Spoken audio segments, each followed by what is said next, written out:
এখানে আসার কারণ হচ্ছে 30/7/2026 আপনারা সবাই জানেন জিবি হসপিটালের একটা গার্লস হোস্টেলে একটা ঘটনা ঘটলো যে পাইপ বেয়ে একজন দুষ্কৃতী রুমের গার্লস হোস্টেলের রুমে ঢুকে মোবাইল ছিনতাই করেছে।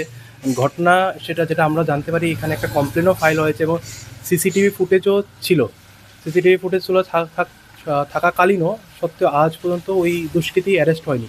তো আজ আমরা হিউম্যান রাইটস কমিশনের কাছে দ্বারস্থ হলাম এবং আমরা আমাদের একটা রিটেন কমপ্লেন দিলাম ফ্রম দি কমপ্লেনেন্ট, অ্যান্ড আমরা ওইটার আমাদেরকে হিউম্যান রাইটস কমিশনার আশ্বস্ত করেন যে দ্রুত এটার উপরে কার্যকর হবে।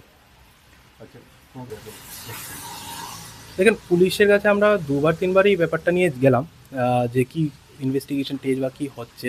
তো পুলিশ আমাদের কাছে কিছু জানায়নি এবং জানানো প্রয়োজন বোধও করেনি। তার কারণ ভিত্তিতে আজকে আমরা হিউম্যান রাইটস কমিশনের কাছে আসলাম এবং আমরা জানি যে 2024-এ আরজি কর হসপিটালে একটা ঘটনা ঘটেছিল কলকাতায়। তো তার পরিপ্রেক্ষিতে মহামান্য সুপ্রিম কোর্ট একটা নির্দেশ জারি করেছিল যে একটা মেডিকেল কলেজ হতে হলে কী সতর্কতামূলক থাকতে হবে, কীভাবে কী গার্ড বা সিসিটিভি এরিয়া ওইগুলো কি পালন করছে কিনা আমাদের রাজ্যের যে ইনস্টিটিউশনগুলো আছে মেডিকেল ইনস্টিটিউশন।